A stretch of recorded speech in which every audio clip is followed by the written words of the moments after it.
Hello students, in our last video we have studied about the force, type of force, inertia, types of inertia. In this video we will discuss the linear momentum and laws of motion. First of all, our topic is linear momentum. What do you mean by the term linear momentum? That is very simple.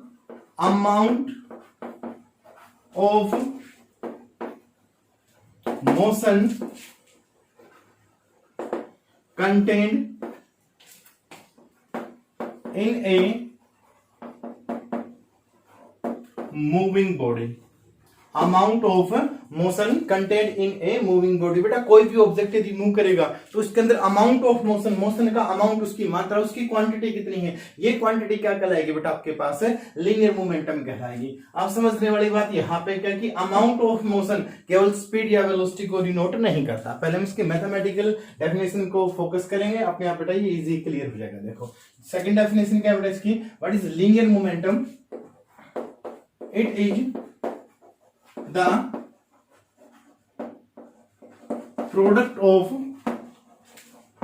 mass of a body and its velocity. It is the product of mass of the body and its velocity. इसका representation क्या है बेटा? It is denoted by small p, which is equal to, by definition क्या बेटा, product of mass of the body and its velocity means mass multiplied by velocity, p equal to mv।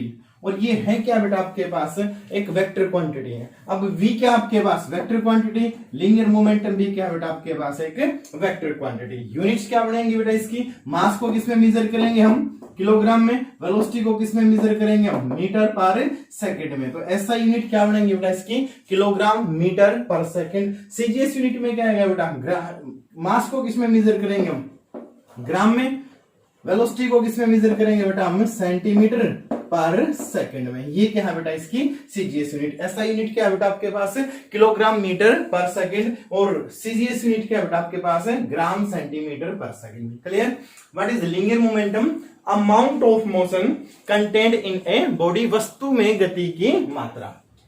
अब ये किसके ऊपर depend करेगा बेटा, it is the product of mass of the body and its velocity. Object का जो मास है और जो वेलोसिटी है उसके ऊपर क्या करेगा, ये डिपेंड करेगा। कैसे डिपेंड करेगा, ये हम एक बिल्कुल सिंपल से इलस्ट्रेशन से समझते हैं बेटा। अब एक सिंपल सा कंसेप्ट समझो, अपने पास यहाँ पे कोई भी एक टारगेट है, यहां पे हम एक बुलेट से, हाथ से ही बुलेट को थ्रो करें, ये बुलेट गई बेटा यहां जाके टकराई, हमने किसी गन में डाल के फायर नहीं किया बेटा, केवल हाथ से थ्रो किए, तो अब इस बुलेट का इंपैक्ट कितना होगा, नेग्लिजिबल। अब यदि इसी बुलेट को बेटा हम गन में डाल के फायर करें तो क्या मास में कोई चेंज आया, पहले जितना मास m था बाद में भी बुलेट का मास उतना ही है, लेकिन फर्क क्या पड़ा बेटा, जब उसको हम गन में डाल के फायर करेंगे तो वेलोसिटी क्या होगी बेटा, इंक्रीज होगी, और जब वेलोसिटी इंक्रीज होगी तो जब ये टारगेट से जाके टकराएगी उसके ऊपर ज्यादा इंपैक्ट करेगी। मतलब क्या होगा, जो अमाउंट ऑफ मोशन है किसके ऊपर डिपेंड की, फिलहाल यहाँ पे वेलोसिटी के ऊपर, यानी एक ऐसा फैक्टर आ गया बेटा वेलोसिटी जिसके ऊपर क्या है, ऑब्जेक्ट की मोशन, ये अमाउंट ऑफ मोशन ये क्या करेगा, डिपेंड करेगा। अब सेकंड कंसेप्ट और ऑब्जर्व करते हैं बेटा, यहाँ पे फिर से क्या किया हमने, एक टारगेट फिर से कंसीडर किया। सपोज करो यहाँ पे कोई भी एक ऑब्जेक्ट है, अब मैं कहता हूं बेटा यहां से एक तो ट्रेन है आपके पास और दूसरी आपके पास एक मैंने कार कंसीडर की, दोनों की स्पीड कितनी मान ली बेटा मैंने, 10 किलोमीटर पर आवर, और जो कार की स्पीड है वो भी कितनी मानी बेटा मैंने, 10 किलोमीटर पर आवर। सपोज करो यहाँ पे कोई भी एक ट्रक है, क्लियर ओके बेटा, एक ट्रेन जाके ट्रक से टकराए, स्पीड कितनी है इसकी, 10 किलोमीटर पर आवर। दूसरा बेटा कार जाके ट्रक से टकराए, इसकी स्पीड भी कितनी है, 10 किलोमीटर पर आवर। इंपैक्ट किसका ज्यादा होगा बेटा, यहां से ऑब्जर्व करें तो इंपैक्ट तो ऊपर ट्रेन का होगा, जबकि दोनों एग्जांपल में हम कंसीडर करके देखें दोनों की स्पीड क्या है बेटा आपके पास सेम है, लेकिन यहाँ पे ट्रेन का मास ज्यादा, तो इसका इंपैक्ट भी क्या होगा, ज्यादा। पहले वाले केस में क्या कंसीडर किया बेटा, हमने बुलेट कंसीडर की थी, दोनों केस में क्या था, मास सेम था, लेकिन जब हम हाथ से थ्रो करेंगे तो इंपैक्ट क्या, नेग्लिजिबल, और जब हम गन में डाल के फायर करते तो इंपैक्ट क्या होता है उसका, मैक्सिमम। यानी ये किसके ऊपर डिपेंड किया बेटा, इंपैक्ट वेलोसिटी के ऊपर। सेकंड केस में यही इंपैक्ट है, यहां पे पहले केस में बेटा मास सेम रखा, सेकंड केस में हमने वेलोसिटी सेम रख दी। एक ट्रेन है, दूसरा क्या है कार। इंपैक्ट किसका ज्यादा होगा बेटा, पक्की बात है ट्रेन का ज्यादा होगा, अंडरस्टूड है। अब ट्रेन में ऐसी कौन सी क्वांटिटी ज्यादा थी, कार के मुकाबले में बेटा ट्रेन का मास क्या होगा, बहुत ही ज्यादा होता है। तो जो अमाउंट ऑफ मोशन है ये किसके ऊपर डिपेंड करेगी बेटा, मास के ऊपर भी डिपेंड करेगी। तो ओवरऑल कितने फैक्टर बने बेटा आपके पास, किसी भी ऑब्जेक्ट में जो अमाउंट ऑफ मोशन है ये डायरेक्टली प्रोपोर्शनल किसके बेटा, वेलोसिटी के, और डायरेक्टली प्रोपोर्शनल किसके बेटा आपके पास मास के। हो जाएगा क्लियर। तो यहां पे क्या लिख सकते हैं बेटा, P is directly proportional to M। P किसको शो करेगा बेटा, लीनियर मोमेंटम को, अमाउंट ऑफ मोशन को। किसके ऊपर डिपेंड करेगा बेटा, ऑब्जेक्ट के मास के ऊपर। किसके ऊपर डिपेंड करेगा बेटा, ऑब्जेक्ट की वेलोसिटी के ऊपर। तो यहां से क्या लिखा बेटा हमने, P is directly proportional to mass of the body, P is directly proportional to the velocity of the body. दोनों को हम कंबाइन करके लिखें। कंबाइन का मतलब क्या बेटा, we are not adding these equation, we are writing the effect collectively. मतलब क्या होगा बेटा, P किसके ऊपर डिपेंड करता है, मास के ऊपर भी। P किसके ऊपर डिपेंड करेगा बेटा, वेलोसिटी के ऊपर भी। अब यहाँ पे काम क्या किया बेटा, हम प्रोपोर्शनलिटी का साइन हटाते हैं, इक्वल का निशान और एक constant P equal to K mv। K की वैल्यू कितनी आएगी बेटा, experimentally 1। Then we are left with P equal to mv। यही क्या है बेटा, इसकी डेफिनेशन हमने पढ़ी है। What is P, it is the product of mass of the body and its velocity. हो जाएगा बेटा clear. What is linear momentum? Amount of motion contained in a body। वस्तु में गति की मात्रा कितनी है बेटा। अभी तो amount of motion only speed या वेलोसिटी को डिपेंड नहीं करता बेटा, ऑब्जेक्ट जो चलेगा उसके इंपैक्ट के ऊपर डिपेंड करेगा। हो जाएगा क्लियर। तो यहाँ पे हमने पहले डेफिनेशन लिखी बेटा इसकी, it is the product of mass of the body and its velocity. Means momentum को किससे रिप्रेजेंट करें बेटा, स्मॉल p से। It is the product of mass of the body and its velocity. तो यहाँ पे बेटा हमने क्या लिख दिया, वैल्यू। सेकंड केस क्या बेटा, p जो है मोमेंटम के आपके पास एक वेक्टर क्वांटिटी, याद रखोगे ऊपर हमने एरो साइन लगा दिया वेक्टर के लिए। नेक्स्ट क्या बेटा, मास को किसमें मापेंगे, किलोग्राम में। वेलोसिटी को किसमें मापेंगे बेटा, मेजर करेंगे। यूनिट क्या वेलोसिटी की, मीटर पर सेकंड। तो ओवरऑल यूनिट क्या बनी बेटा इसकी, किलोग्राम मीटर पर सेकंड। और सीजीएस यूनिट बेटा, मास को किसमें मेजर करेंगे, ग्राम में। मीटर पर सेकंड, डिस्टेंस की यूनिट क्या होगी, सेंटीमीटर। लेकिन टाइम की यूनिट चाहे सीजीएस है चाहे एसआई है या आपके पास एफपीएस, सभी में क्या होती है बेटा, सेकंड होती है। तो ये क्या सीजीएस में क्या बनेगा आपके पास है, ग्राम सेंटीमीटर पर सेकंड। ये क्या है बेटा आपके पास, लीनियर मोमेंटम। हो जाएगा बेटा क्लियर। फिर ध्यान से ऑब्जर्व करो इस एग्जांपल को। ये किसके ऊपर डिपेंड करेगा, ऑब्जेक्ट के मास के ऊपर, ऑब्जेक्ट की वेलोसिटी के ऊपर। हो जाएगा क्लियर। सिंपल सा काम है बेटा। एक और एक चीज देखो ध्यान से, ये मैंने यहाँ पे अपना हैंड कंसीडर किया, ऊपर से मैं चौक को छोड़ता हूं तो इंपैक्ट क्या है, नेग्लिजिबल है बेटा। लेकिन यही क्या बेटा, मैं उसको बहुत ही ज्यादा वेलोसिटी से थ्रो करके हाथ से जाके टकराएगा, मास तो दोनों केस में सेम रहेगा। जितनी तेजी से ये आएगा उतना ही क्या होगा, इसके ऊपर इंपैक्ट भी क्या पड़ेगा, ज्यादा पड़ेगा। यानी किसके ऊपर डिपेंड किया, दोनों केस में मास सेम है, वेलोसिटी इंक्रीज तो क्या होगा, इंपैक्ट इंक्रीज। अब दो केस और भी हमने कंसिडर किए। कोई भी दो ऑब्जेक्ट जैसे यहाँ पे कंसिडर किया बेटा, दोनों का हम क्या करें, यहाँ पे वेलोसिटी को सेम रखें तो इंपैक्ट किसका ज्यादा होगा, जिसका मास का होगा बेटा ज्यादा होगा। तो ओवरऑल मोमेंटम किसको ऊपर डिपेंड करेगी, mass of the body and velocity of the body. हो जाएगा बेटा क्लियर। ये क्या आपके पास है, लीनियर मोमेंटम। ओके, अभी लास्ट टॉपिक पे क्या डिस्कस किया बेटा हमने, linear momentum, amount of motion contained in a body and mathematically p equal to mv। अब यहां पे बेटा 3 वेरिएबल्स हम देखेंगे, तो मास, वेलोसिटी और इनका प्रोडक्ट क्या बेटा, मोमेंटम। अब हम यहाँ पे इनके कुछ ग्राफ प्लॉट करेंगे। देखो ध्यान से, हमने एक ऑब्जेक्ट कंसीडर किया बेटा।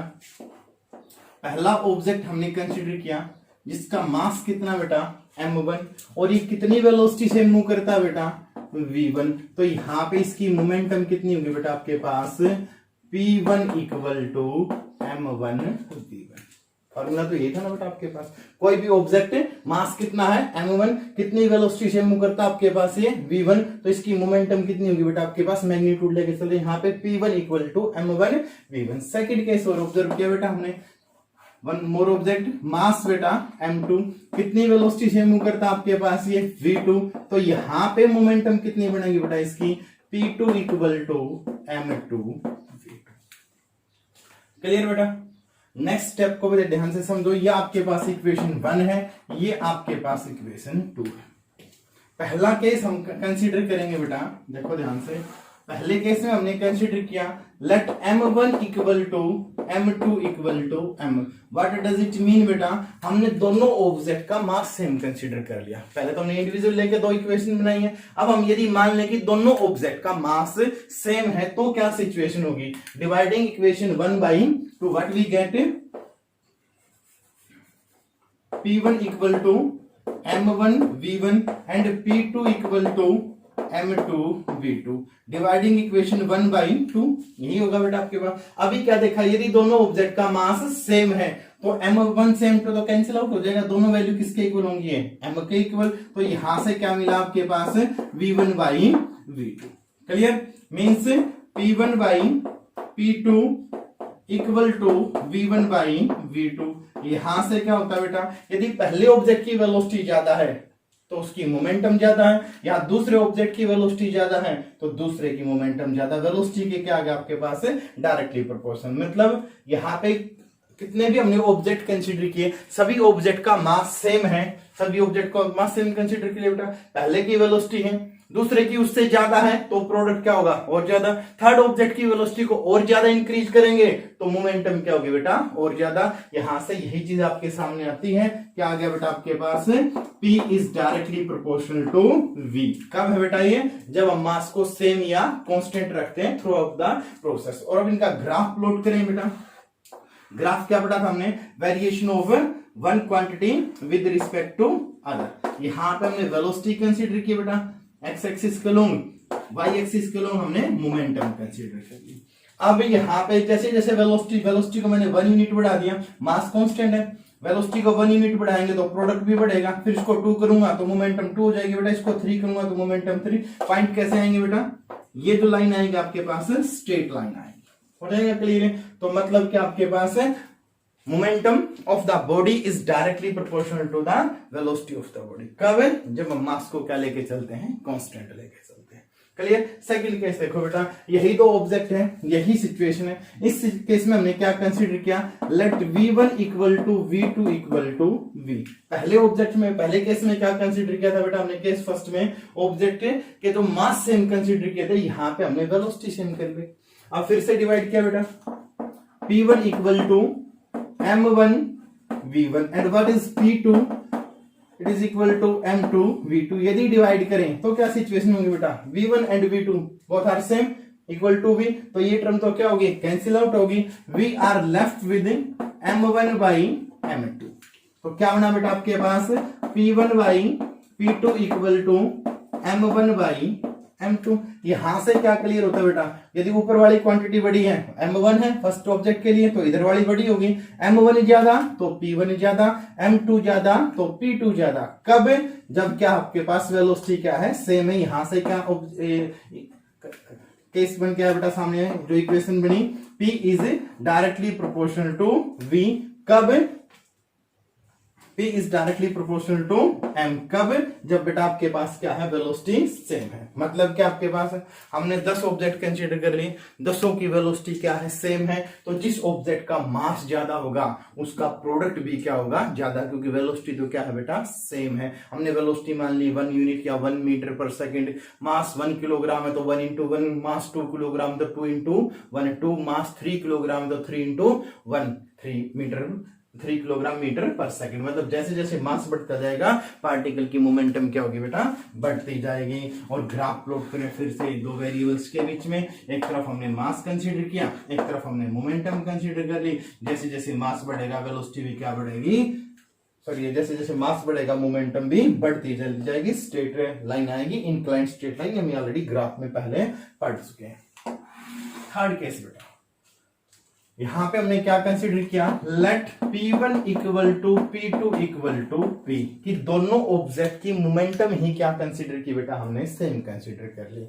डिफरेंट मास और डिफरेंट वेलोसिटी के साथ ये पॉसिबल है। सपोज करो किसी भी ऑब्जेक्ट के मास हमने कंसीडर किया बेटा 5 और वेलोसिटी हमने कंसीडर की 4 मीटर पर सेकेंड, तो मोमेंटम कितनी आएगी बेटा, 20 किलोग्राम मीटर पर सेकेंड।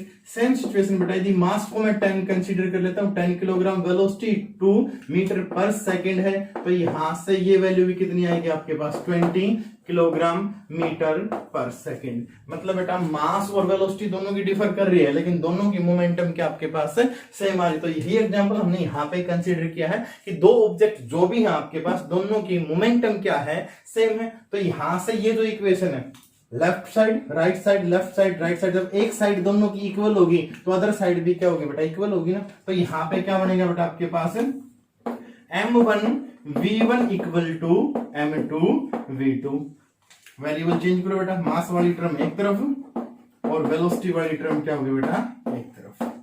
तो यहां देखो क्या बना, यहां सेकंड वाली टर्म है, यहां फर्स्ट वाली है, यहां फर्स्ट वाली, यहां क्या है, सेकंड वाली। तो इनवर्सली प्रोपोर्शनल नहीं होगा बेटा। यहां फर्स्ट टर्म m1, तो फर्स्ट के लिए वेलोसिटी किधर है, नीचे। ये आपके पास सेकंड का मास है, तो सेकंड की वेलोसिटी क्या है, ऊपर। यहां से क्या कंक्लूजन निकल गया बेटा आपके पास, m is inversely proportional to v। कब बेटा, जब आपके पास p कैसा है, कांस्टेंट है। मतलब जब ऑब्जेक्ट का मोमेंटम सेम होगा, कांस्टेंट रहेगा, मास ज्यादा होगा तो वेलोसिटी क्या होगी, कम, और मास कम है तो वेलोसिटी क्या होगी बेटा, ज्यादा होगी। हो जाएगा क्लियर। पहले केस में क्या कंसीडर किया था, यहाँ पे हमने m को कांस्टेंट पुट किया था। सेकंड केस में क्या लिखा था बेटा, हमने वेलोसिटी को कांस्टेंट किया है। थर्ड केस में अब इनका हम ग्राफ प्लॉट करें, किस किस क्वांटिटी के बीच में बेटा आपके पास ये ग्राफ। पहला तो v और दूसरा केस हमने कंसीडर किया m इनवर्सली प्रोपोर्शनल है, कीपिंग द मोमेंटम कांस्टेंट। अब एक सिंपल सा एग्जांपल आपने स्टडी करना है बेटा, देखो ध्यान से।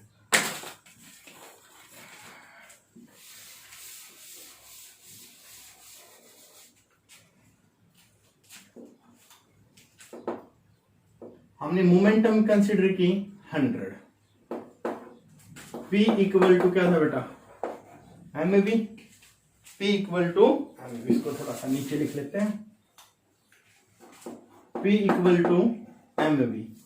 यदि मोमेंटम 100 है, मास को मैं 1 मानूं तो वेलोसिटी कितनी होगी, 100। मास को बेटा 2 मानूं तो 50, इसको मैं 4 मानूं तो बेटा 25, इसको मैं 5 मानूं तो 20, इसको मैं 10 मानूं तो बेटा वेलोसिटी 10,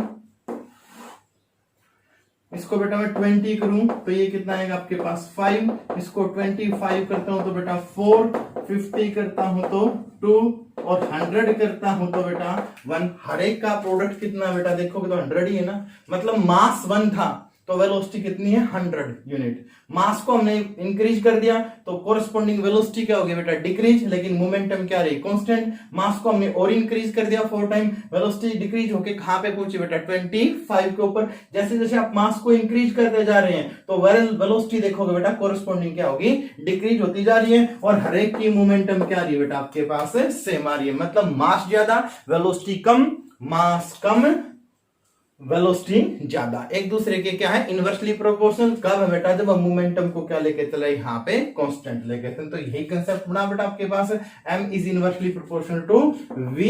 कब, when p equal to constant. हो जाएगा बेटा क्लियर। ग्राफ प्लॉट करें, m की वैल्यू हमने शुरू में ज्यादा मान ली तो वेलोसिटी की वैल्यू क्या होगी बेटा, कम।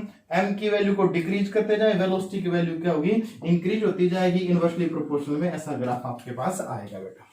स्ट्रेट लाइन नहीं आएगा, ये हल्का क्या मिलेगा आपको, कर्व मिलेगा। हो जाएगा क्लियर। ये क्या था बेटा आपके पास, वेरियस ग्राफ से। क्या पढ़ा फर्स्ट केस में, जब ऑब्जेक्ट का मास, जितने भी ऑब्जेक्ट हैं सेम है तो मोमेंटम किसके डायरेक्टली प्रोपोर्शनल होगी, वेलोसिटी के। मास जितने भी ऑब्जेक्ट है सभी का सेम, तो जिसकी वेलोसिटी ज्यादा उसकी मोमेंटम ज्यादा। सेकंड केस में बेटा जितने भी ऑब्जेक्ट हमने वेलोसिटी को सेम कंसीडर किया तो जिसका मास ज्यादा होगा उस पार्टिकल की मोमेंटम क्या होगी, ज्यादा। थर्ड केस में क्या कंसीडर किया हमने बेटा, सभी पार्टिकल्स की मोमेंटम को इक्वल पुट किया तो जिसका मास ज्यादा उसकी वेलोसिटी कम, जिसका मास कम उसकी वेलोसिटी ज्यादा। ये क्या था बेटा, various graphs in the case of linear momentum.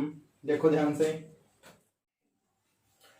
और next topic is Newton's laws of motion. बेटा ऑलरेडी मोशन के बारे में पढ़ चुके हैं। What is motion, if an object changes its position with respect to surrounding then object is said to be in motion. और बेटा अभी जो अमाउंट ऑफ मोशन जो था वो क्या था आपके पास, लीनियर मोमेंटम। अभी हमने लास्ट टॉपिक डिस्कस किया। अब मोशन के बारे में कुछ फंडामेंटल लॉ है बेटा, जो किसने दिए थे, न्यूटन ने दिए थे। और ये जो न्यूटन के लॉ है बेटा ये भी एंशिएंट हिस्ट्री के ऊपर बेस्ड है। तो थोड़ा सा पहले हम एंशिएंट हिस्ट्री को ही स्टडी करते हैं बेटा। सबसे पहले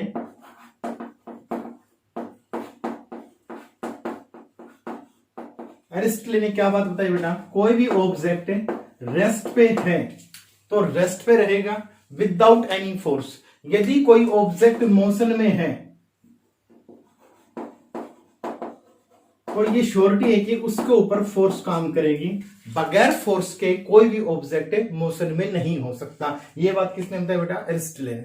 क्लियर, यानी कोई भी ऑब्जेक्ट रेस्ट में है विदाउट फोर्स वो रेस्ट में हो सकता है। यदि ऑब्जेक्ट मूविंग है, मूविंग कंडीशन में है, तो विदाउट एक्सटर्नल फोर्स या विदाउट अनबैलेंस्ड फोर्स ये पॉसिबल ही नहीं है कि ऑब्जेक्ट के ऊपर एक्सटर्नल फोर्स ना लगे और ऑब्जेक्ट क्या हो आपके पास मोशन में। यानी मोशन में लाने के लिए फोर्स एक नेसेसरी कंडीशन है अकॉर्डिंग टू एरिस्टले। हो जाएगा बेटा क्लियर। इसी को किसने गलत प्रूव किया बेटा, ये सारी की सारी जो इसकी कंसिडरेशन थी ये गैलीलियो गैलीली ने क्या बोल दिया बेटा, सब गलत है। गैलीलियो के अकॉर्डिंग क्या था बेटा, कोई भी ऑब्जेक्ट रेस्ट में है तो रेस्ट में रह सकता है, और यदि यूनिफॉर्म मोशन में है तो क्या होगा बेटा, ये आपके पास यूनिफॉर्म मोशन में हो सकता है। कब, when external force acting on the object or particle is zero, means a particle is at rest, then it will be at rest, or it is in uniform motion, that it will be in uniform motion। कब, when external force acting on it is zero, जब particle के ऊपर external force काम नहीं करेगी। तो जो उसकी इनिशियल स्टेट है बेटा, यदि वो रेस्ट में है तो रेस्ट में रहेगा, और यूनिफॉर्म मोशन में है तो यूनिफॉर्म मोशन में रहेगा। ये लॉ क्या कहलाया बेटा आपके पास है, गैलीलियो लॉ ऑफ इनर्शिया, और सिंपली क्या बोल देते हैं बेटा इसको, लॉ ऑफ इनर्शिया भी बोल देते हैं। इनर्शिया हमने पढ़ा था, every body remains in this state of rest और यूनिफॉर्म मोशन। यही क्या उसकी टेंडेंसी है, tendency of a body to remain in its state, या tendency of a body to oppose the change in its state. और third definition और भी पढ़ी थी बेटा, inability of a body to change its state by itself. Object rest में है तो अपने आप मोशन में नहीं जा सकता, ऑब्जेक्ट यूनिफॉर्म मोशन में तो अपने आप रेस्ट पे नहीं आ सकता। ये सारे के सारे इंफॉर्मेशन किसने दी बेटा, गैलीलियो गैलीली ने। क्लियर, दोनों में डिफरेंस क्लियर है बेटा। एरिस्टले ने क्या बात बताई, कोई भी ऑब्जेक्ट रेस्ट में है विदाउट फोर्स वो रेस्ट में एग्जिस्ट कर सकता है, लेकिन मोशन में लाने के लिए फोर्स क्या है, एक एसेंशियल फैक्टर है। विदाउट फोर्स कोई भी पार्टिकल मोशन में नहीं आ सकता अकॉर्डिंग टू एरिस्टले। लेकिन इस थ्योरी को किसने डिनाई किया बेटा, गैलीलियो गैलीली ने। उसने क्या बात बताई, कोई भी ऑब्जेक्ट रेस्ट में है तो रेस्ट में रहेगा, यूनिफॉर्म मोशन में तो यूनिफॉर्म मोशन में रहेगा। यूनिफॉर्म मोशन में हो या रेस्ट में हो, इन दोनों स्टेट के ऊपर एक्सटर्नल फोर्स जीरो हो सकती है। दोनों में बेसिक डिफरेंस क्या है बेटा, मोशन में लाने के लिए फोर्स रिस्पॉन्सिबल है अकॉर्डिंग टू एरिस्टले, लेकिन अकॉर्डिंग टू गैलीलियो गैलीली यदि ऑब्जेक्ट यूनिफॉर्म मोशन में है तो उसके ऊपर ये जो फोर्स होगी वो जीरो हो सकती है। क्लियर होगी बात बेटा। अब इसी को उठा के मॉडिफाई किया, किसने मॉडिफाई किया बेटा, न्यूटन ने। और ये क्या कहलाया बेटा आपके पास, न्यूटन से फर्स्ट लॉ ऑफ मोशन, इसी को मॉडिफाई किया बेटा। देखो न्यूटन फर्स्ट लॉ क्या कहता है आपके पास, first law of motion. According to this law, every body remains in the state of rest or state of uniform motion unless compelled by some external force।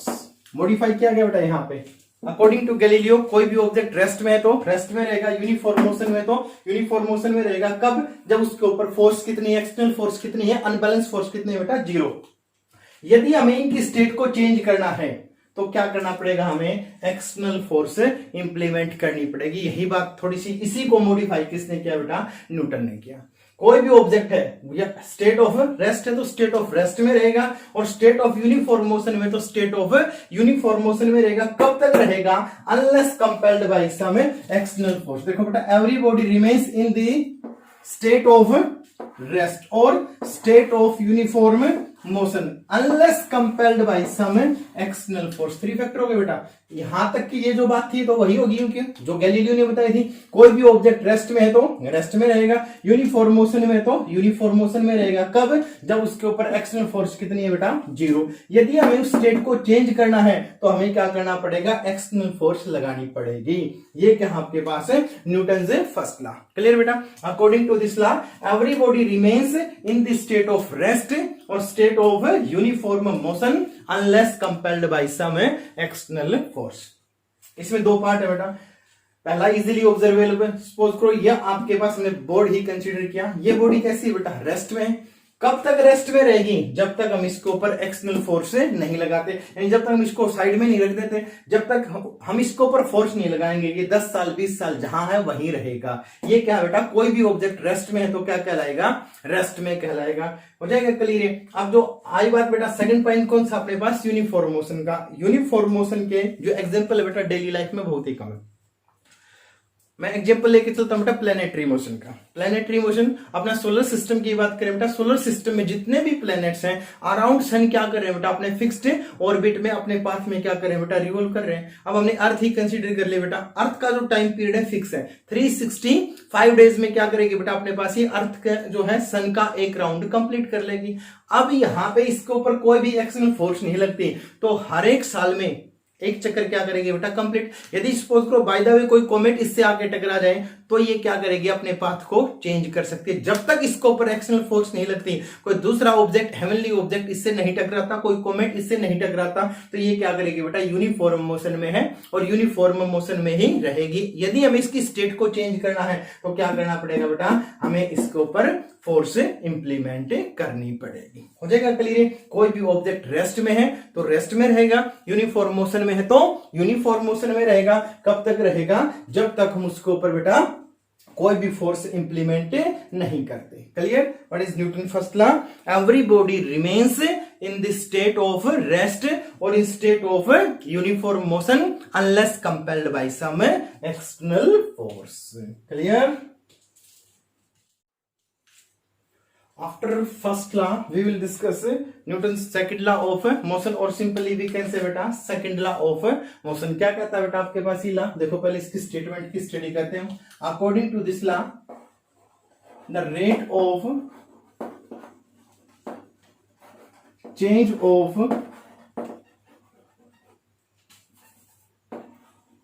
linear momentum or simply we can write beta momentum, the rate of change of linear momentum is directly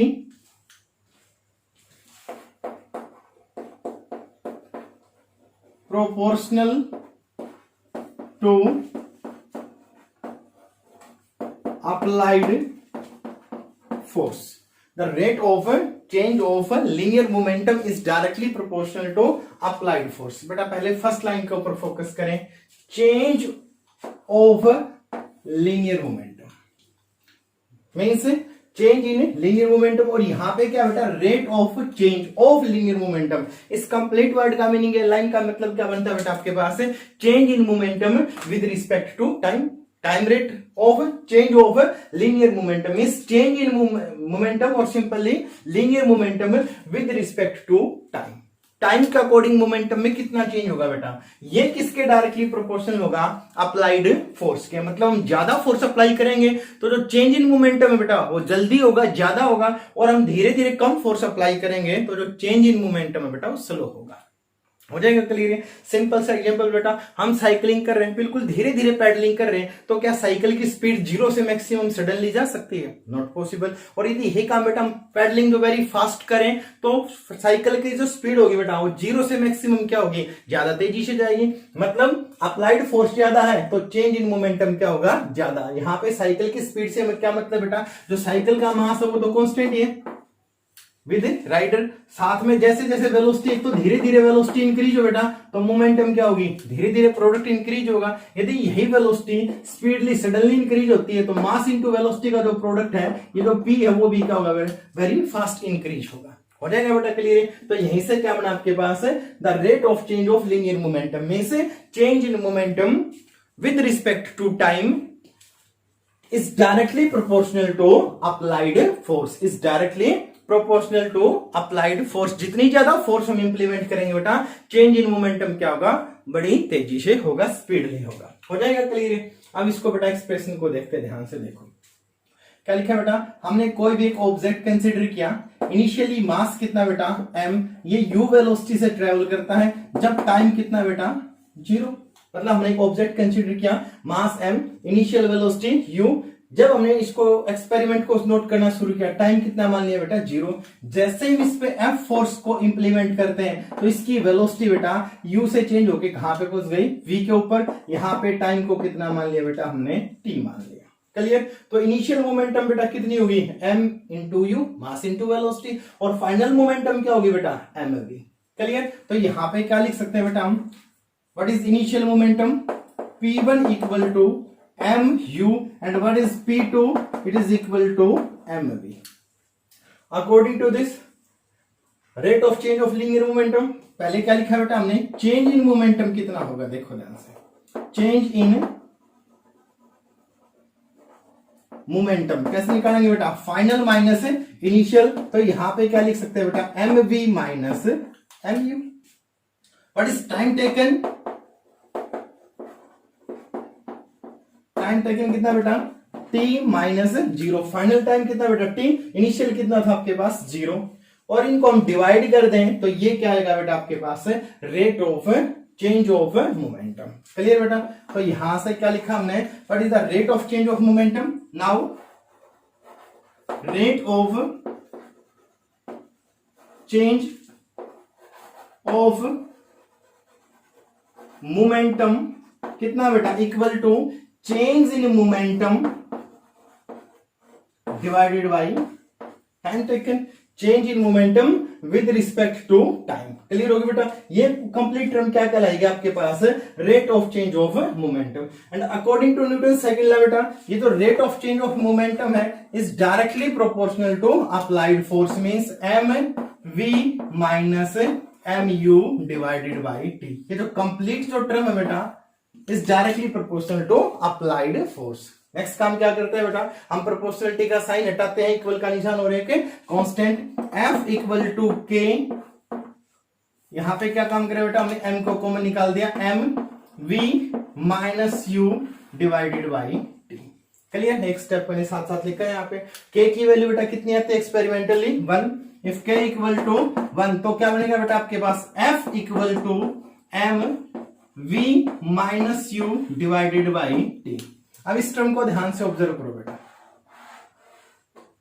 v minus you divided by T, v minus U change in velocity divided by time taken, means rate of change of velocity. और rate of change of velocity क्या था बेटा आपके पास, acceleration था। तो यहां से क्या टर्म बनी बेटा आपके पास, इसको हमने किस में चेंज कर दिया, एक्सेलरेशन में। Means force acting on a body is equal to the product of mass of the body and its acceleration. यदि वेलोसिटी होता, जो लास्ट टॉपिक में हमने किया था बेटा, क्या था, मास इनटू वेलोसिटी, ये टर्म क्या आपके पास है, मोमेंटम है, लेकिन मास इनटू एक्सेलरेशन ये जो टर्म है ये क्या होगी बेटा आपके पास, applied force. Force acting on a body is the product of mass of the body and its acceleration. ये किसका कंक्लूजन है बेटा आपके पास, न्यूटन से सेकंड लॉ। फिर देखो सेकंड लॉ क्या कहता है, the rate of change of linear momentum is directly proportional to applied force, change in momentum with respect to time. ये टर्म क्या बनी बेटा आपके पास, rate of change of momentum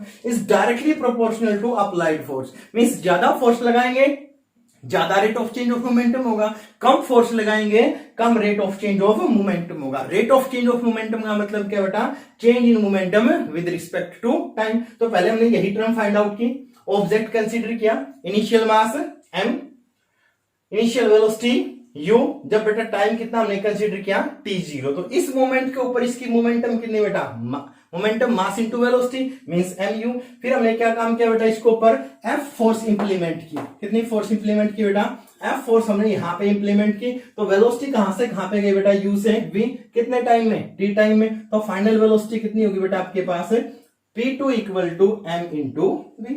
अब हमने पहली टर्म क्या निकाली बेटा, change in momentum means final minus initial momentum. Time taken कितना है बेटा, t माइनस 0। यदि इनकी रेशियो निकाल दें तो ये क्या बनेगा आपके पास है, rate of change of momentum. फिर हमने लॉ को इंप्लीमेंट किया बेटा, क्या कहता है law, rate of change of momentum is directly proportional to applied force. Proportionality का साइन हटा के इक्वल का निशान हो रहे के कांस्टेंट। क्लियर हो जाएगा बेटा। नेक्स्ट मोमेंट पे हमने यहाँ पे क्या किया, k की वैल्यू 1, m को यहाँ कॉमन निकाल दिया था बेटा। अब ये जो टर्म बनी इसको देखो, ऑब्जर्व करो कितना बना बेटा, v minus you divided by T. ये क्या कहलाएगा आपके पास, rate of change of velocity, केवल ये वाली टर्म। और rate of change of velocity या change in velocity with respect to time, ये क्या है बेटा आपके पास, ये बनेगा एक्सेलरेशन। हो जाएगा क्लियर है। तो यहाँ पे क्या आ गया बेटा आपके पास, F equal to ma, it is the product of force acting on a body is the product of mass of the body and its acceleration। Clear होगी बात बेटा। ये क्या था आपके पास है, न्यूटन से सेकंड लॉ। इसमें डिफरेंशियल मेथड से भी इसको हम कंप्लीट कर सकते हैं बेटा। देखो ध्यान से क्या करते हैं उसमें।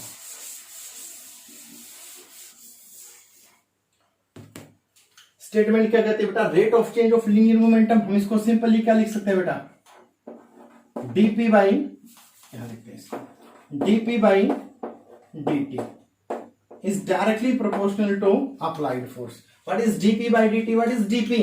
Change in momentum। जैसे हमने बेटा वेलोसिटी में क्या लिखा था या एक्सेलरेशन में क्या लिखा था, rate of change of velocity means dv किसको रिप्रेजेंट करता था, चेंज इन वेलोसिटी को, और dt किसको रिप्रेजेंट करता था, टाइम टेकन को, और कंप्लीट टर्म किसको शो करती थी, rate of change of velocity. Same step हमने यहां पे किया है। Rate of change of linear momentum means dp by dt। dp किसको शो करेगा बेटा, चेंज इन मोमेंटम को, dt किसको शो करेगा, टाइम टेकन को, कंप्लीट टर्म किसको शो करेगी, rate of change of momentum को। इज डायरेक्टली प्रोपोर्शनल टू किसके बेटा, अप्लाइड फोर्स के। क्लियर। सेम स्टेप जो यहां किया था। अब पहला काम क्या करेंगे हम, प्रोपोर्शनलिटी का साइन हटाएंगे, इक्वल का निशान हो रहे के constant f equal to k dp by dt। Clear बेटा। k की वैल्यू कितनी बेटा आपके पास 1, तो यहां से क्या आएगा आपके पास f equal to dp by dt। Clear बेटा। Next what is the value of p? p की वैल्यू क्या पड़ी थी बेटा हमने, m इंटू v। तो यहां पे वैल्यू पुट करो, f equal to d by dt of mv। कुछ नहीं किया बेटा हमने, v की वैल्यू सॉरी p की वैल्यू को पुट कर दिया। अब आगे एक टर्म आएगी बेटा अपर क्लासेस में, डिफरेंशिएशन मींस चेंज निकालेंगे हम। जब यहाँ पे डबल क्वांटिटी में चेंज आता है तो उसका एक पर्टिकुलर फार्मूला बेटा, देखो कैसे लिखते हैं, f इक्वल टू, डिफरेंशिएशन का तरीका क्या होगा बेटा, इसको बोलते हैं हम डिफरेंशिएशन बाय पार्ट्स। पहला क्या बेटा, फर्स्ट टर्म तो एज इट इज, सेकंड का differentiation, first as it is second का differentiation plus second as it is first का डिफरेंशिएशन। ये फार्मूला याद रखोगे बेटा। आपके पास कोई भी दो क्वांटिटी है, डबल का डिफरेंशिएशन है, तो हम बाई टर्म्स, पहले पहली टर्म का डिफरेंशिएशन फिर दूसरी टर्म का डिफरेंशिएशन। यानी डिफरेंशिएशन का मतलब क्या बेटा, rate of change of means m तो constant, rate of change of velocity plus में अब second term constant, rate of change of mass. Clear बेटा। कैसे लिखा है, first as it is second का rate of change plus second as it is first का rate of change with respect to time. अब यहां पे ये dv किसको शो करेगा बेटा, चेंज इन वेलोसिटी को शो करेगा, और dm किसको शो करेगा बेटा आपके पास, चेंज इन मास को। अब एक चीज ऑब्जर्व करो, जो यहाँ पे हमने डायग्राम बनाया, हमने फोर्स लगाई, केवल उसमें वेलोसिटी चेंज हुई u से लेके v, क्या ऑब्जेक्ट का मास चेंज होगा?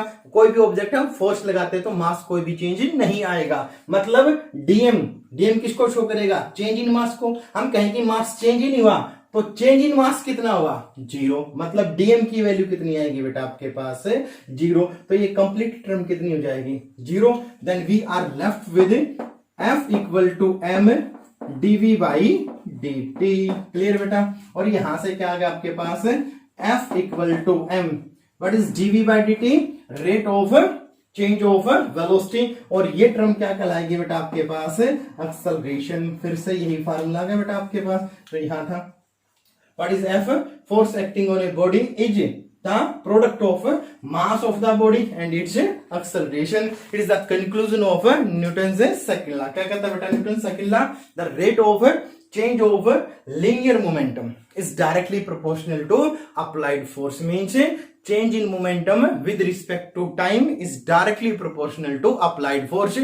ज्यादा फोर्स हम लगाएंगे तो rate of change of linear momentum क्या होगा बेटा, ज्यादा जल्दी से होगा। और यदि हम फोर्स कम लगाएंगे तो rate of change of momentum का जो अमाउंट है वो भी क्या होगा, कम होगा। क्लियर बेटा? Now we will discuss third law of motion, और simply we can say Newton's third law. क्या कहता है आपके पास न्यूटन्स थर्ड लॉ? पहले हम इसकी स्टेटमेंट को देखते हैं। According to this law, to every action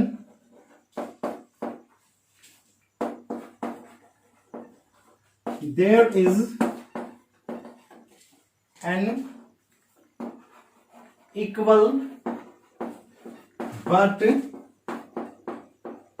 opposite reaction.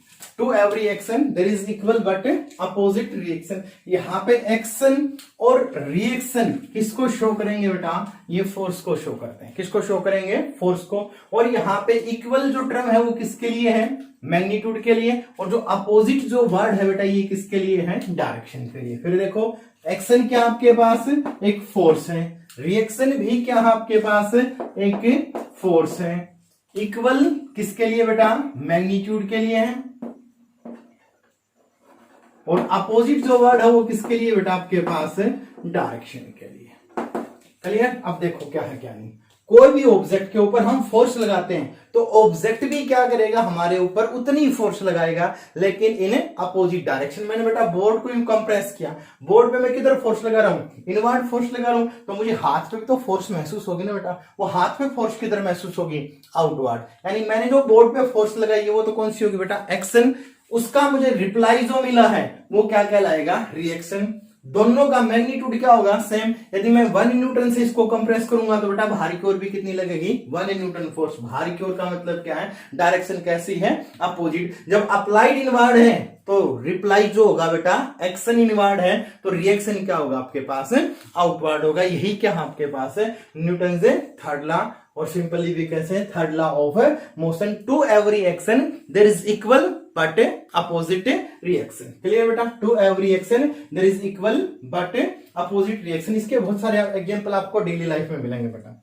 हम स्विमिंग करते हैं तो स्विमिंग में यही रूल लागू होता है। हम हाथों से क्या करते हैं बेटा?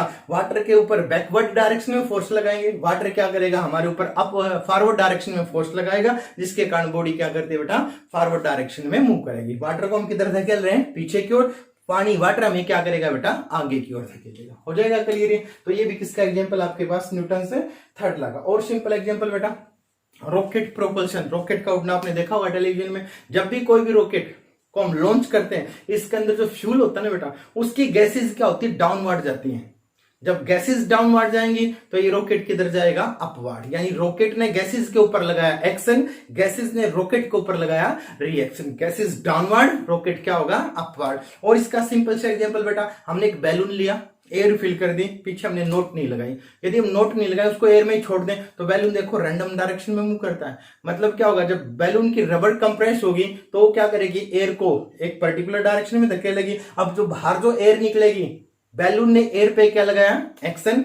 एयर भी क्या करेगी बेटा? बैलून पे क्या लगाएगी? रिएक्शन, जिसके कारण बैलून क्या होगा? दाएं बाएं मूव करेगा। हो जाएगा बेटा क्लियर? ये भी किसका एग्जांपल आपके पास है?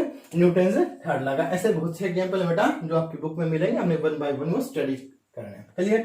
एक सिंपल और एग्जांपल देखो बेटा, मोस्ट इंपोर्टेंट कंसेप्ट है रिगार्डिंग टू दिस टॉपिक। हमने कोई भी एक ऑब्जेक्ट कंसीडर किया, मैंने बोल दिया बेटा 5 न्यूटन की फोर्स एक डायरेक्शन में और 5 न्यूटन की फोर्स अपोजिट डायरेक्शन में। लेफ्ट वर्ड मैंने कितनी फोर्स लगाई बेटा? 5 न्यूटन। राइट वर्ड में मैंने कितनी फोर्स लगाई? 5 न्यूटन। तो नेट रिजल्ट यहाँ पे कितना बेटा? F equal to 0। देखो ध्यान से, कोई भी एक ऑब्जेक्ट है, मैं दोनों तरफ बराबर बराबर फोर्स लगाता हूँ। जितनी राइट वर्ड उतनी क्या बेटा आपके पास लेफ्ट वर्ड है, तो जितनी ये फोर्स लगेगी नेट रिजल्ट कितना आएगा बेटा आपके पास? 0। जब नेट रिजल्ट 0 तो कोई मूवमेंट होनी नहीं चाहिए। तो यहाँ पे जब एक्शन और रिएक्शन इक्वल एंड अपोजिट है तो यहाँ पे मूवमेंट क्यों होती है? क्या रीजन है उसका एक सिंपल सा कंसेप्ट बेटा, ये जो दोनों अपोजिट डायरेक्शन में फोर्स थी ये एक ही ऑब्जेक्ट पे काम करती हैं, जबकि एक्शन और रिएक्शन क्या करेगा? हमेशा डिफरेंट ऑब्जेक्ट पे काम करेगा। अभी मैंने एग्जांपल दिया, मैंने बोर्ड पे जो फोर्स लगाई वो क्या था? एक्शन। बोर्ड ने जो हाथ के ऊपर जो फोर्स लगाई वो क्या बेटा? रिएक्शन। यदि एक ही ऑब्जेक्ट के ऊपर दो इक्वल और अपोजिट डायरेक्शन की फोर्स लगे तो रिजल्टेंट जीरो ही होगा।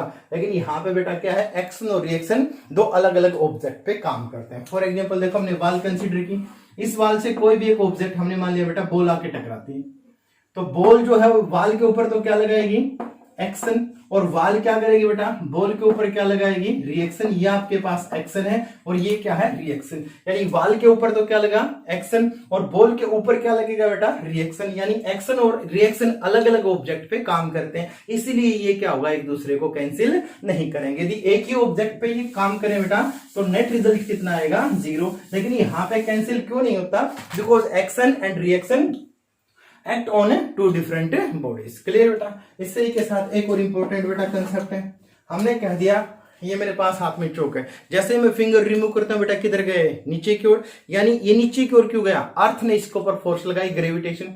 जब ये पार्टिकल नीचे की ओर गया तो ये भी तो अर्थ पे उतनी फोर्स लगाएगा, to every action equal and opposite reaction. तो अर्थ ऊपर क्यों नहीं है बेटा, देखो कंसेप्ट देखो यहां से हमने क्या मान लिया, अर्थ कंसिडर की, अर्थ के ऊपर हमने यहां कोई भी एक ऑब्जेक्ट रखा है, यहां से ड्रॉप करेंगे तो ऑब्जेक्ट किधर जाएगा बेटा, सरफेस पे जाके टकराएगा। ये आपके पास कोई भी ऑब्जेक्ट है और ये क्या मान ले बेटा, अर्थ मान ले। अब क्या कहते हैं कि action and reaction are equal and opposite. तो जितनी फोर्स ऑब्जेक्ट पे लगाई अर्थ ने, उतनी फोर्स अर्थ के ऊपर कौन लगाएगा, ऑब्जेक्ट लगाएगा। ऑब्जेक्ट पे कितनी फोर्स लगी बेटा, जो भी लगाई किसने लगाई, अर्थ ने लगाई, डाउनवर्ड। तो अर्थ पे ऑब्जेक्ट फोर्स लगाएगा, किधर लगाएगा, upward, according to this rule. फिर ये ऑब्जेक्ट डाउनवर्ड ही क्यों जाता है, अर्थ को कभी ऊपर आते देखा आपने, नहीं दिखाई देगा। उसका क्या पर्टिकुलर रीजन है बेटा, देखो ध्यान से। न्यूटन सेकंड लॉ में क्या पढ़ा था हमने, F equal to ma। Force किसके इक्वल है, product of mass and acceleration. ये वैल्यू यदि कांस्टेंट है, अब जस्ट मैं यहां पे एक एग्जांपल लेके चलता हूं बेटा। इस पार्टिकल का मास m1, यहां जो अर्थ है इसका मास हमने मान लिया m2। ये जो डाउनवर्ड गया इसका एक्सेलरेशन a1, यदि ये अपवर्ड आता है तो इसका एक्सेलरेशन a2। दोनों पे क्या होगी, इक्वल फोर्स लगेगी ना। यदि मैग्नीट्यूड की बात करें, पहले पार्टिकल पे फोर्स कितनी, F1। F1 किसके इक्वल होगी बेटा, m इंटू ए। पहले पार्टिकल के ऊपर फोर्स हमने मान ली F1, पहले पार्टिकल का ऑब्जेक्ट का मास कितना बेटा, m1, एक्सेलरेशन कितना, a1। सेकेंड के लिए स्टडी करें, फोर्स कितनी होगी, F2, मास बेटा m2, एक्सेलरेशन a2। जब ये दोनों फोर्स इक्वल एंड अपोजिट है, डायरेक्शन तो ठीक है अपोजिट है, लेकिन मैग्नीट्यूड क्या दोनों का सेम है। तो जब ये दोनों ये वैल्यू फोर्सेज सेम होगी, जब लेफ्ट हैंड साइड दोनों की सेम है तो राइट हैंड साइड भी क्या होगी, सेम होगी। यहां से क्या कंसेप्ट बनेगा बेटा, m1 a1 equal to m2 a2, मास वाली टर्म एक तरफ बेटा, m1 by m2 equal to a2 by a1। ये देखो बेटा, मास एक्सेलरेशन, पहली टर्म का पहले ऑब्जेक्ट का मास ऊपर है, लेकिन पहले ऑब्जेक्ट का एक्सेलरेशन किधर है, डाउनवर्ड है। यहां एक्सेलरेशन ऊपर है तो मास सेकंड का किधर है बेटा, नीचे। मतलब क्या, ये इनवर्सली प्रोपोर्शनल। मैं कहूं कि ये वैल्यू ज्यादा होगी तो ऊपर वाली इधर वैल्यू ज्यादा होगी, a2 ज्यादा तो m1 ज्यादा, a2 कम तो m1 कम। यानी क्या बेटा, एक दूसरे के इनवर्सली प्रोपोर्शनल आते हैं। यहां से कंक्लूजन निकाले तो m is inversely proportional to a। किसके लिए बेटा, व्हेन फोर्स इज कांस्टेंट। मतलब जिस ऑब्जेक्ट का मास ज्यादा है उसका एक्सेलरेशन कम होगा, जिस ऑब्जेक्ट का मास कम है उसका एक्सेलरेशन ज्यादा। Clear. Mass is inversely proportional to किसके, एक्सेलरेशन के। कब, व्हेन फोर्स इज कांस्टेंट। दोनों में सेम फोर्स लग रही है, कांस्टेंट है। तो मतलब क्या बेटा, जब दो ऑब्जेक्ट एक दूसरे के ऊपर बराबर बराबर फोर्स लगाएंगे तो जिस ऑब्जेक्ट का मास कम है उसका एक्सेलरेशन तो क्या होगा, ज्यादा। जिस ऑब्जेक्ट का मास ज्यादा है उसका एक्सेलरेशन होगा बहुत कम। और अर्थ का मास तो बहुत ज्यादा है, इस पार्टिकल के केस में कैसा होगा, इनफाइनाइट। तो मास बहुत ज्यादा है, इनफाइनाइट है, तो एक्सेलरेशन क्या होगा, नेग्लिजिबल। यानी अर्थ ऊपर ना के बराबर हमें महसूस भी नहीं होगी। यहाँ पे इसका मास बहुत ही कम है as compare to mass of the earth. तो जो सारा का सारा एक्सेलरेशन किस में प्रोड्यूस होगा बेटा, ऑब्जेक्ट में प्रोड्यूस होगा। तो ऑब्जेक्ट ही हमें क्या होगा, डाउनवर्ड साइड जाता दिखाई देगा। क्लियर होगी बात। ये क्या है बेटा आपके पास, कंसेप्ट है सिंपल सा। और ये क्या पढ़ा हमने, Newton's third law, to every action there is equal but opposite reaction. देखो बेटा ऑब्जर्व करो।